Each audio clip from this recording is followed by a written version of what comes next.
नमस्कार, मैं हूं आशीष चित्रांशी और आप देख रहे हैं द न्यूज लॉन्चर।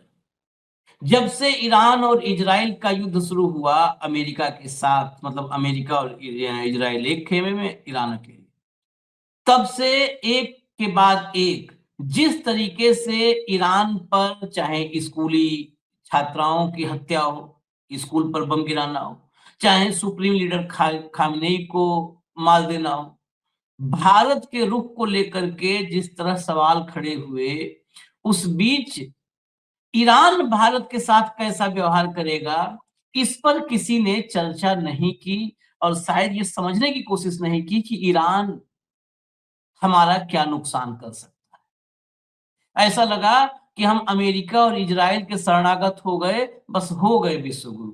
वो पीडीसी जो post dated cheque Modi ji लिए घूम रहे हैं, वो भजा लिया गया। ईरान ने अब भारत को करारा झटका दिया है। हालांकि इसमें भी, इसके बीच से भी खुशियां तलाश रहे हैं हमारे सब एंकर और एंकरानियां, जिनको न इतिहास पता, न भूगोल पता, न ये पता कि किस देश में किसका दूतावास है। वो इसमें से भी तलाश रहे हैं बिटवीन द लाइन, जैसे हम लोग भी कहते हैं ना, बिटवीन द लाइन हम ढूंढ के लाए खबर। वो बिटवीन द लाइन मोदी को बचाने का रास्ता ढूंढ रहे हैं, लेकिन रास्ता कहीं है नहीं, क्योंकि बड़ा स्पष्ट रूप से आईआरजीसी ने होर्मुज को लेकर के आदेश जारी कर। अब होर्मुज स्ट्रेट से सिर्फ और सिर्फ चीन के जहाज निकलेंगे। जिन जहाजों पर चीन का झंडा होगा, वही जहाज निकलेंगे। फिर मैं कह रहा हूं कि दिन भर में 10 खबर अगर आती होगी, तो उन 10 में से अगर छांटना हो मुझे कि सबसे गंभीर खबर कौन सी है, तो मेरे लिए सबसे गंभीर खबर ये है। इजराइल में क्या उड़ गया वो सब तो ठीक है, सुनने में अच्छा लगता है, जिसको जो अच्छा लगना हो। इजराइल में ये उड़ गया, अमेरिका में ये उड़ गया, लेकिन भारत का फ्यूज उड़ रहा है, तो वो हमारे लिए सबसे बड़ी खबर है। भारत के लिए सबसे बड़ा झटका होर्मुज स्ट्रेट से सिर्फ और सिर्फ चीनी जहाजों को निकलने का परमिशन मिलना है। यानी दो तरफा, एक तो चीन के साथ हमारी जो है शत्रुता पूरी दुनिया जानती है। हम कई बार तो इसमें खुश हो लेते हैं कि हमारा नुकसान बहुत बड़ा हुआ है, थोड़ा सा चीन का भी हुआ है। लेकिन इस बार वह भी खुशी हम नहीं एहसास कर पाएंगे, क्योंकि चीन का कोई नुकसान नहीं। चीन के लिए तो उल्टा ये पॉजिटिव हो गया कि जब पूरी दुनिया क्राइसिस में होगी, तो चीन कोई क्राइसिस नहीं झेलेगा। चीन की ग्रोथ, चीन की रिक्वायरमेंट सब फुलफिल होगी होर्मुज स्ट्रेट के जरिए, क्योंकि चीन का 70 से 80% ईंधन उसी होर्मुज स्ट्रेट से आता है और उसके जहाजों को अब कोई खतरा नहीं है। भारत का 50% के करीब, 40 से 50% ईंधन आता है होर्मुज स्ट्रेट से, और गैस तो 60 से 70%। राहुल गांधी ने अब इसी को लेकर के नरेंद्र मोदी की क्लास लगा दी है। हालांकि राहुल गांधी की क्लास लगाने से कोई फर्क, मतलब मोदी को पड़ता नहीं है। मोदी जी को राहुल गांधी कुछ बोल दे, बस यही दिक्कत है, राहुल गाली न दे, बाकी कोई दुनिया गाली दे ही रहे हैं। विदेशी चैनलों पर क्या क्या लिखा जा रहा है और बोला जा रहा है मोदी जी के लिए, हमारे प्रधानमंत्री के लिए। खैर, 23 सेकंड का एक वीडियो इसी बीच आया है, जो ये ईरान और भारत के बीच जो संबंधों में खटास आ गई है, इस बीच 23 सेकंड का एक वीडियो आया है। ये वीडियो भी लोग सुन रहे हैं बार बार कि ये आदमी सिर्फ भाषण देता है या हकीकत में भी कुछ करता है। साथ में एक चिट्ठी आ गई है, नवाज शरीफ वाली चिट्ठी। अब नवाज शरीफ को तो हमारे देश में मुझे नहीं लगता कि कोई दोस्त मानता हो, तो नवाज शरीफ वाली चिट्ठी आ गई है। मोदी जी ने कुछ लिखा था चिट्ठी में, तो वो आज चर्चाओं में है। जब खामेनेई को मारा जा चुका है, जब स्कूली छात्राओं के कब्र एक साथ 170 के करीब कब्र खोदने पड़े, जब जहाज डूबा और 100 के करीब नौसैनिक मर गए, जो निहत्थे थे, क्योंकि वो आए थे हमारे देश के इनविटेशन पर। जब कहीं भी ऐसे फ्लीट वगैरह जाती, तो उसमें कोई अस्त्र शस्त्र, कुछ कील कांटी नहीं लेके आते हैं, तो निहत्थे थे। आज इसलिए वो चर्चा में आए हैं। भाव को लाइए, जरा दिखाना शुरू करें कि भाव स्वागत है भैया, शुरू करिए। लाइए खबर पहले। जंग के बीच चीन पर मेहरबान हुआ ईरान, तेल के लिए खोल दिया हॉर्मुज स्ट्रेट, भारत को झटका। बहुत साफ शब्दों में लिखा है, कहीं घुमा फिरा के नहीं लिखा है, लेकिन ये जब लिखा उसके बाद कहीं कहीं पीछे से आदेश आया होगा, फिर घुमा फिरा के लिखा जाना शुरू हुआ कि उसमें ये नहीं लिखा है कि हम भारत वाला जहाज नहीं जाने देंगे। ये लिखा है चीन वाला जाने देंगे, लेकिन ये नहीं लिखा है कि भारत वाला नहीं जाने देंगे। क्योंकि लिखा ये है कि अमेरिका, इज़राइल, यूरोप और उनके सहयोगियों के जहाज़ों को हम नहीं जाने देंगे, मार देंगे। तो कह रहे उसमें ये नहीं लिखा है कि भारत वाला भी नहीं जाने देंगे। जबकि साफ-साफ लिखा है कि सिर्फ चीन के झंडे लगे हुए जाएँगे। तो या तो फिर चीन का झंडा भी लगाना शुरू कर दो, बाकी तो सब कर ही लिए हो। अब चलिए ज़रा आगे बढ़ते हैं, अगला लाइए। ये राहुल गांधी का ट्वीट है। राहुल गांधी के ट्वीट का मैं हिंदी में आपको इसका पूरा अनुवाद बता दूं। राहुल ने लिखा, विश्व एक अस्थिर दौर में प्रवेश कर चुका है, आगे भयंकर संकट मंडरा रहा है। भारत की तेल आपूर्ति खतरे में है क्योंकि हमारे आयात का 40% से अधिक हिस्सा होर्मुज जल डमरू मध्य से होकर गुजरता है। एलपीजी और एलएनजी के लिए स्थिति और भी बदतर है। यह संघर्ष हमारे पड़ोस तक पहुंच गया है। हिंद महासागर सागर में एक ईरानी युद्धपोत डूब गया है, फिर भी प्रधानमंत्री ने इस पर कोई टिप्पणी नहीं की है। ऐसे समय में हमें एक स्थिर नेतृत्व की आवश्यकता है।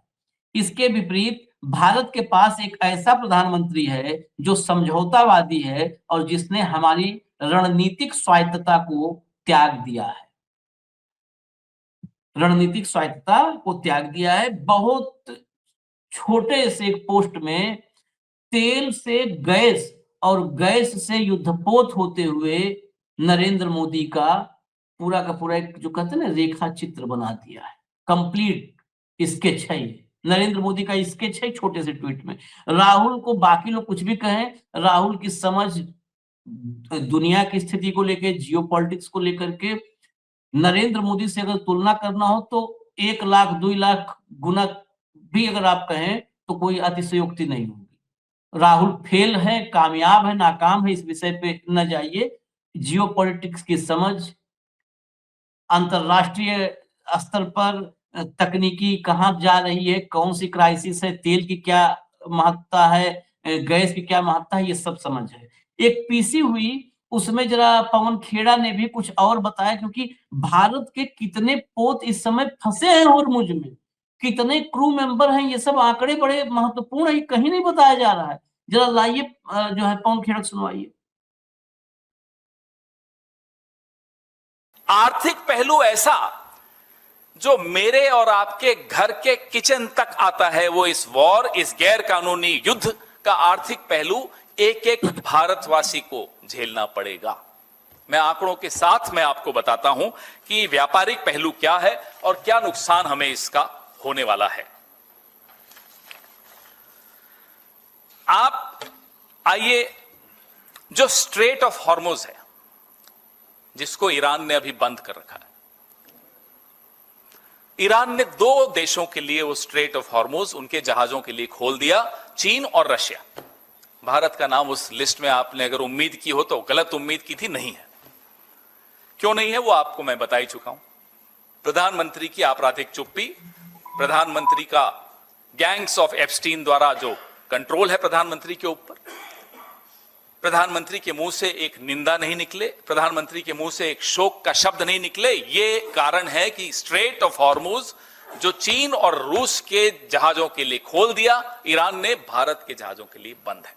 और आज जब मैं आपसे बात कर रहा हूं, 10,000 करोड़ का भारत का सामान, 38 जहाज और 1100 सेलर्स अटके हुए हैं।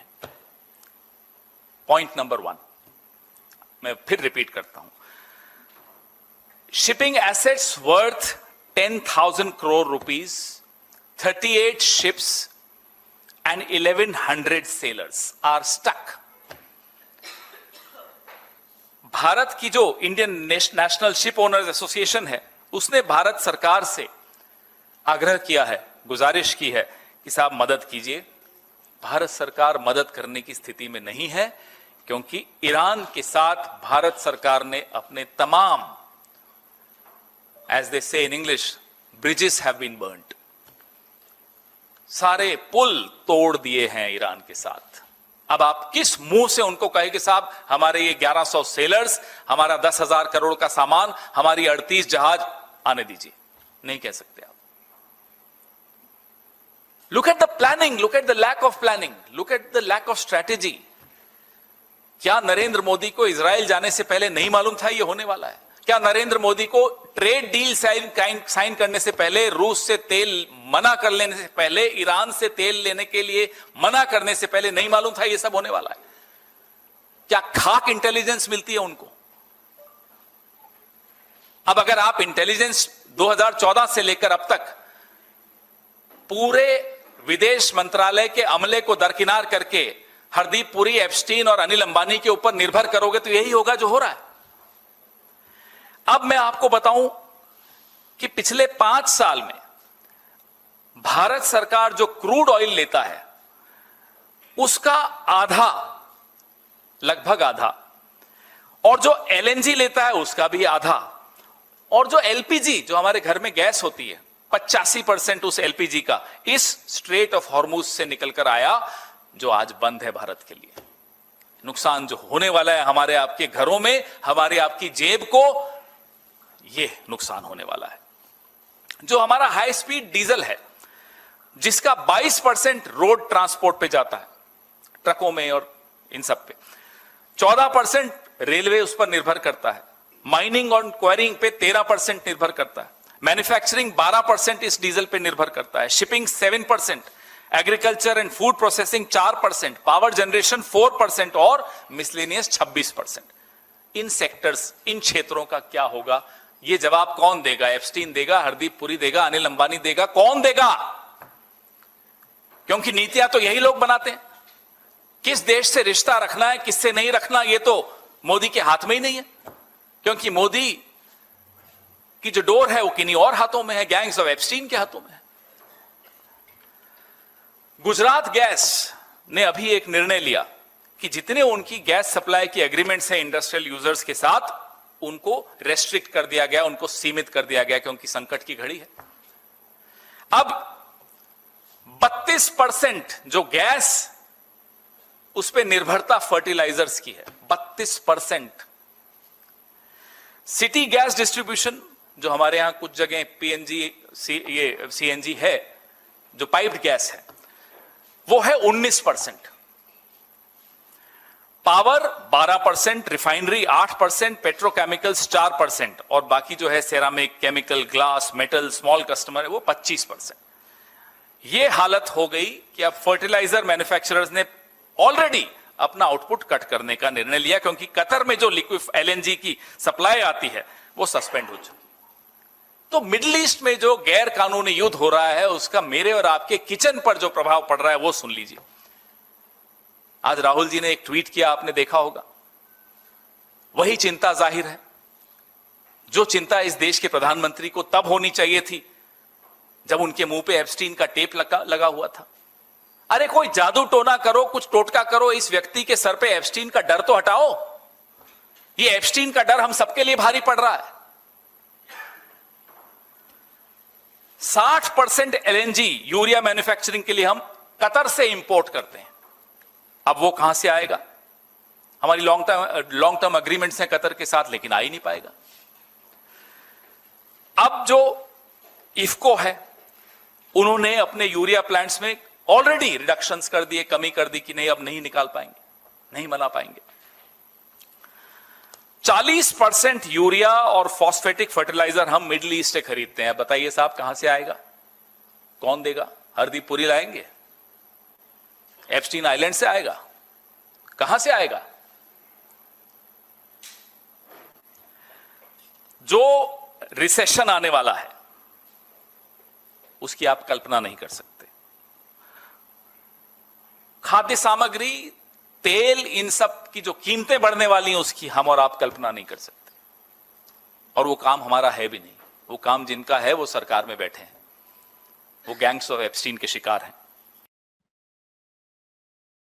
लंबा वीडियो हमने क्यों सुनाया, क्योंकि इसमें सिर्फ फैक्ट्स थे, तथ्य, यही तथ्य जानना जरूरी है। कल से कुछ कुछ एक जगहों पर ये चर्चा शुरू हुई थी और उसको बड़ा क्लियर किया है पवन खेड़ा ने भाऊ कि हमारा ध्यान दो जगह है, पेट्रोलियम पर, गैस पर, लेकिन उसका उर्वरक पर कितना बड़ा इफेक्ट होने वाला है खेती किसानी पर। अक्सर आप खेती किसानी की बात करते हैं ना कि महाराष्ट्र से लेके विदर्भ और यवतमाल, एमपी और राजस्थान, अभी अगर युद्ध लंबा चल गया तो इस बार खाद नहीं मिलेगी किसानों को।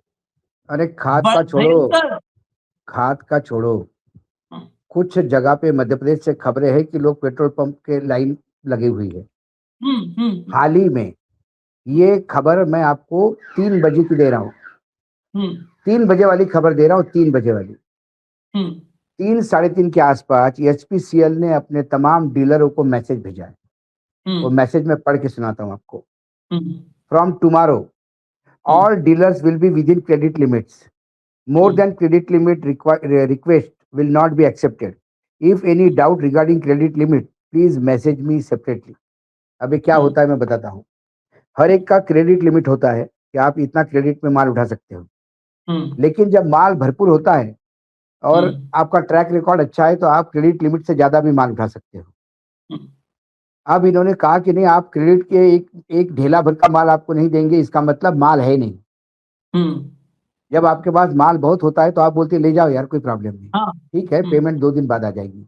जब हाँ, माल ही नहीं है तो आप कैश मांगते हो, और वो भी नए नोट में मांगते हो, पुराने नोट नहीं चलेंगे क्योंकि आपके पास माल ही नहीं है, जितना है उतना बेचना है।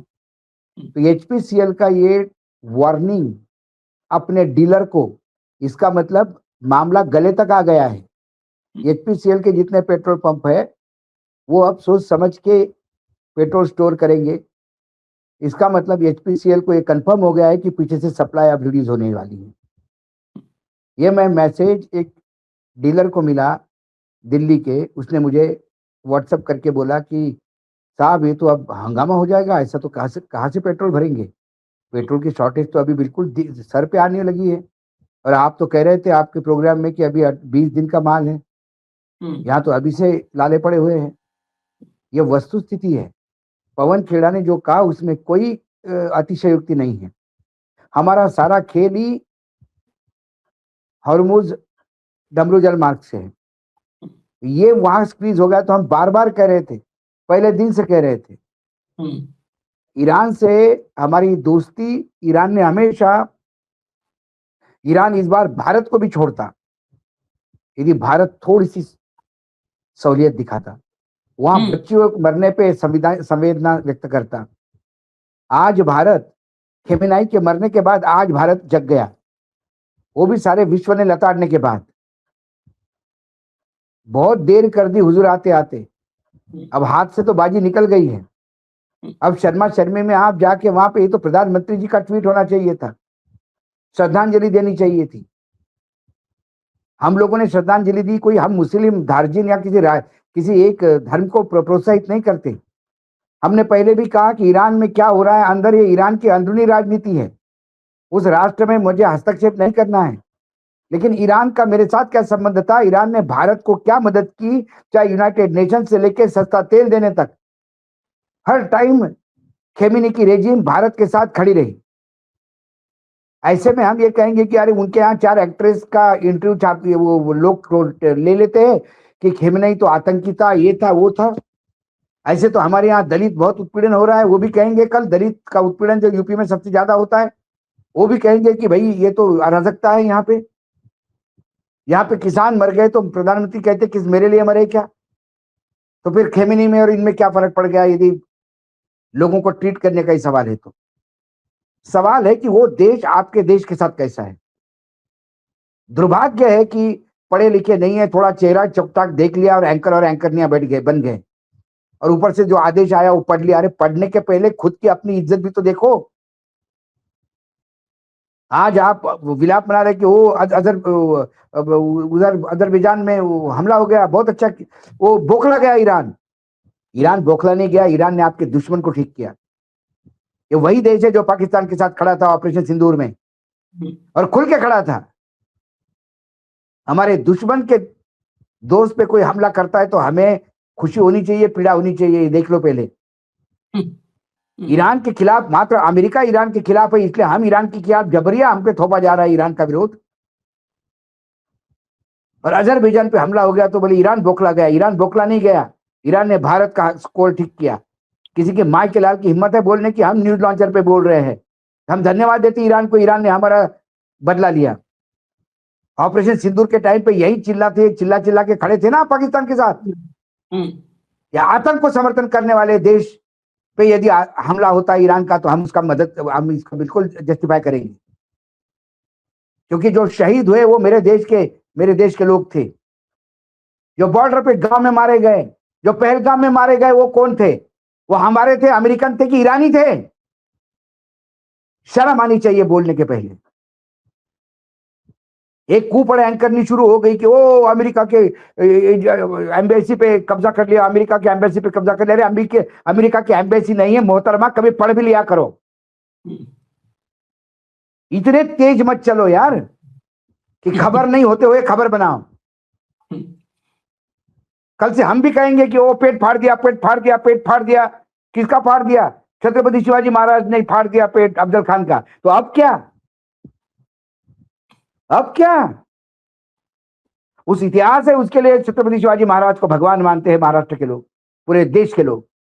लेकिन अब क्या? आज क्यों मैं ब्रेकिंग न्यूज दूं उसकी?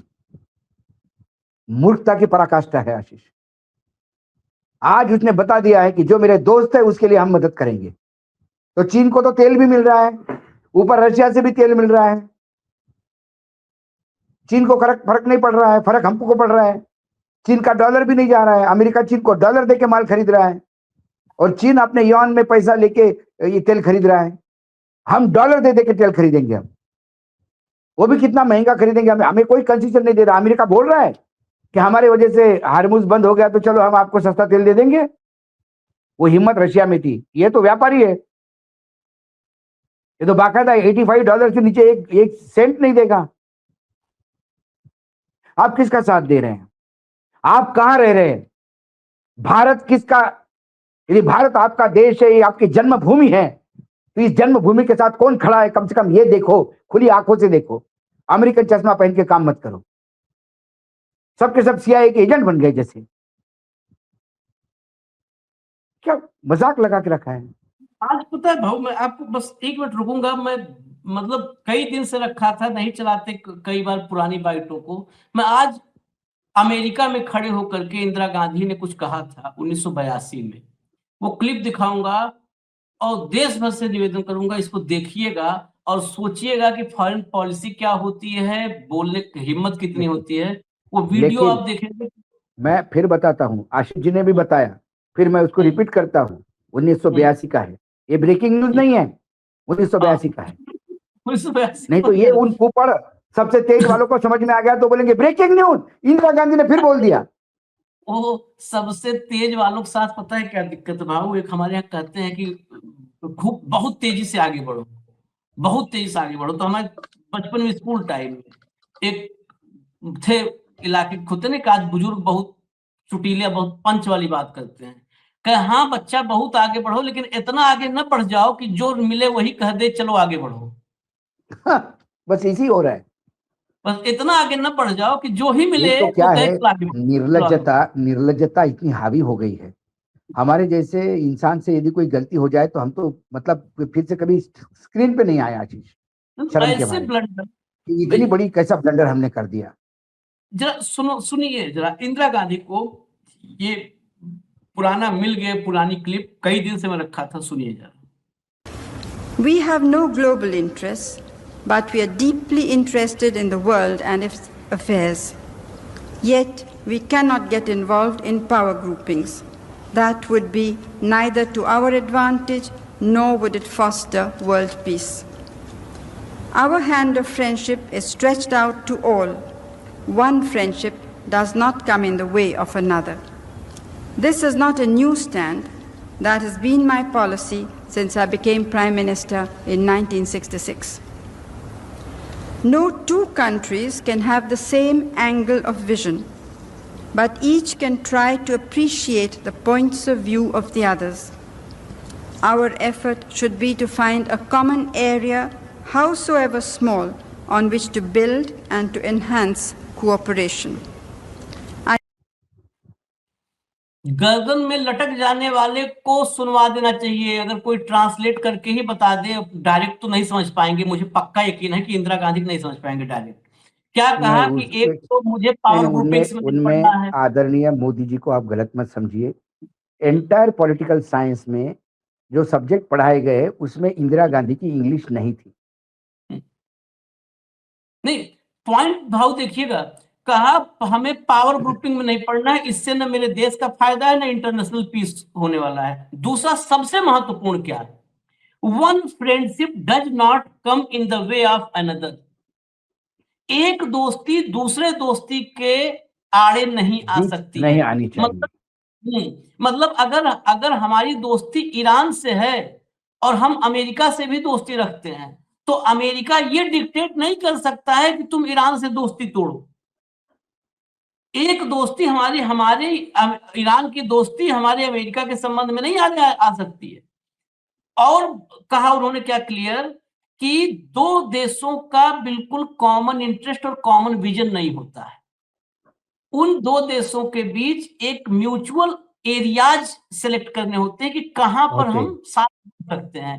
लेकिन मोदी जी ऐसा मिलते हैं तो लगता है कि विलय हो जाएगा दो देशों में। जब गर्दन पकड़ के लटक जाते हैं, फिर कह रहा हूं ये सब पूरी जिम्मेदारी से, गर्दन पकड़ के ऐसे लटक जाते हैं जैसे हम लोग मदारी में देखा करते थे। बस बस बस बस बस बस बस सही कहे, बिल्कुल मदारी की सही उपमा दिया आपने। और लटक जाते हैं, ऐसा लगता है कि अभी दो देश के राष्ट्राध्यक्ष ऐसे मिलते हैं भाऊ, लगता है कि विलय हो जाएगा इन दो देशों का। दो देश का विजन कैसे हो सकता, और फिर वही जाके आपको ठोकता है। अब मैं आपको एक और दिखाऊं, फिर आपके पास आता हूं।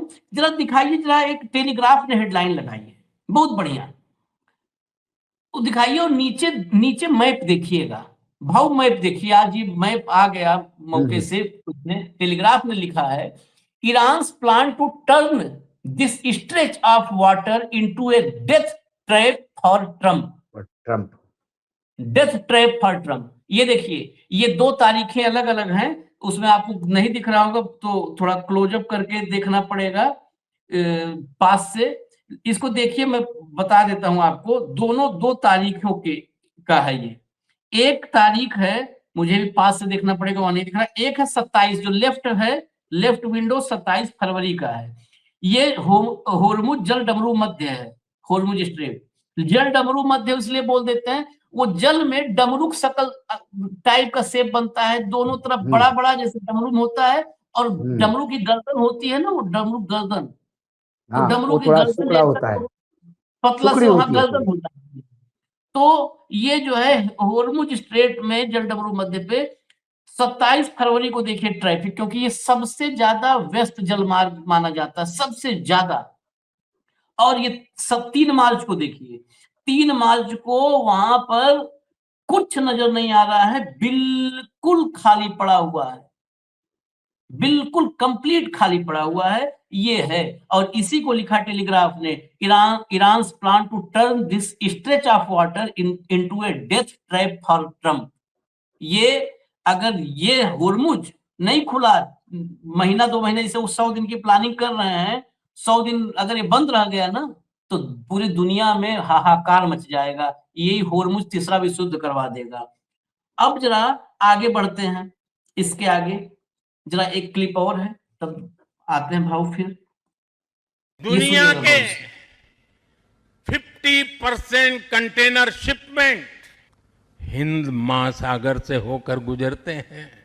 इन रूट्स की सुरक्षा में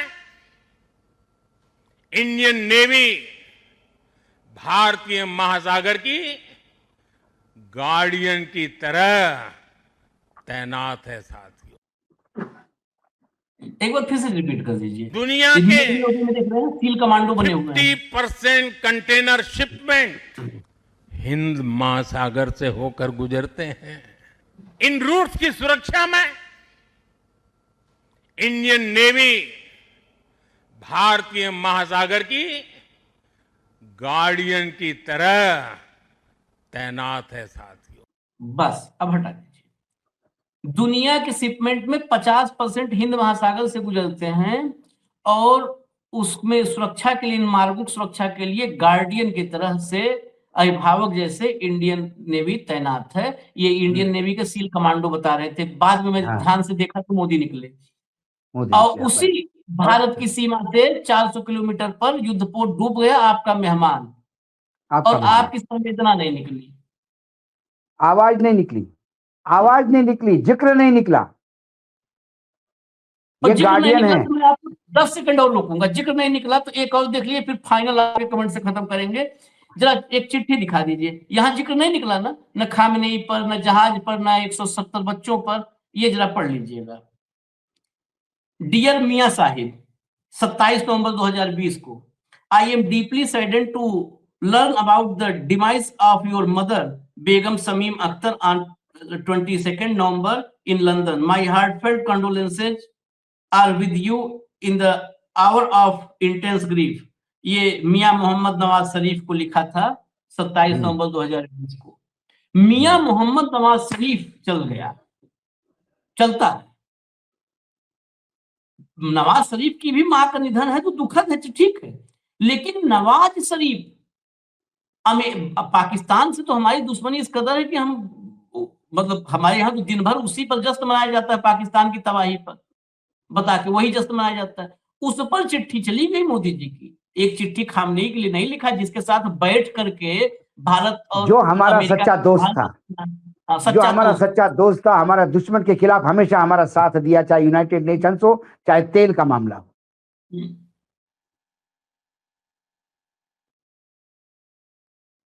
इसीलिए बताओ। मैंने 10 सेकंड आपको रोका था, ये चिट्ठी बस दिखाने के लिए। कुछ नहीं, ये सब बताइए। फर्जी है। मैं बता रहा हूँ ना आपको, जो बात कह रहे हैं कि एप्स्टीन ने इनको मुंह में सिल लगा दिए। एप्स्टीन क्या चाबुक चलता है और हमारा दिल्ली हिलता है। जो चाहिए वो इजराइल और अमेरिका आज भारत से करवा रहे हैं। एक बार प्रधानमंत्री जी ने, यानी जो भी अटके हो, प्रधानमंत्री जी ने ऑन सबके भी आप पे बोल देना चाहिए कि भाई ये एप्स्टीन में है, अब देश मुझे माफ कर दे। देश आपको माफ कर देगा, देश फिर भी आपके साथ खड़ा रहेगा, लेकिन अमेरिका के हाथों मत बेच दीजिए देश को। अमेरिका के हाथों सरेंडर मत करवाइए देश को। चाहे ट्रेड डील हो, हम ये नहीं कह रहे कि ईरान का साथ दीजिए, लेकिन तटस्थ तो रहिए कम से कम। हाँ, संवेदना तो व्यक्त करिए। आप संवेदना व्यक्त करते हैं सऊदी के साथ, संवेदना व्यक्त करते हैं यूएई के साथ, संवेदना व्यक्त करते हैं कतर के साथ, जहां अमेरिकन बेस और अमेरिकन एम्बेसी पे हमले होते हैं, वहां आप संवेदना व्यक्त करते हैं। लेकिन आप इजराइल के, वो इजराइल द्वारा जो बच्चों को, छोटे छोटे बच्चों को मारा, 168 लड़कियों की जो हत्या हुई है, उसके ऊपर एक शब्द नहीं निकलता। विश्व रो रहा है आज इस पे। आज अमेरिका में लोग क्रोधित है, क्योंकि युद्ध युद्ध की जगह खेला जाता है। युद्ध में हमेशा बच्चों को, महिलाओं को, हॉस्पिटल्स को हमेशा छोड़ा गया है।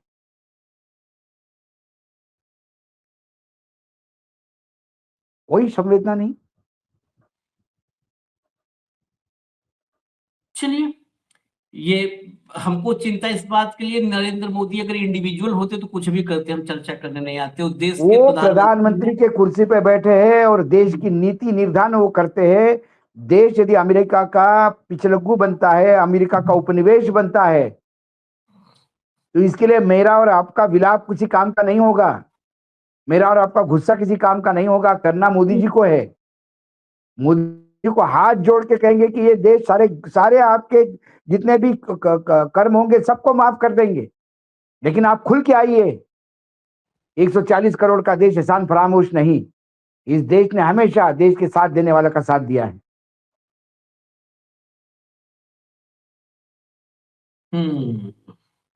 अटल जी को सुन लीजिए। अटल जी ने हमेशा कहा कि फिलिस्तीन की जमीन उनको वापस मिलनी चाहिए। इजराइल जो अतिक्रमण कर गया है जमीन पे, वो वापस मिलनी चाहिए और भारत उसके साथ है। ऐसे कई भाषण है अटल जी के, चाहे पार्लियामेंट में हो चाहे बाहर हो। वो तो खुला, इतना स्पष्ट उनका विजन है, और इनके इनके पितृपुरुष हैं पार्टी के, उनके रास्ते पे चलते तो आज ये दिक्कतें नहीं होती, हमको सवाल नहीं खड़ा करना पड़ता, इतने सवाल जवाब। खैर चलिए, आखिर में हम एक लाइन कह के इजाजत लेंगे। मुजफ्फर रजवी ने लिखा था, लम्हों ने खता की और सदियों ने सजा पाई।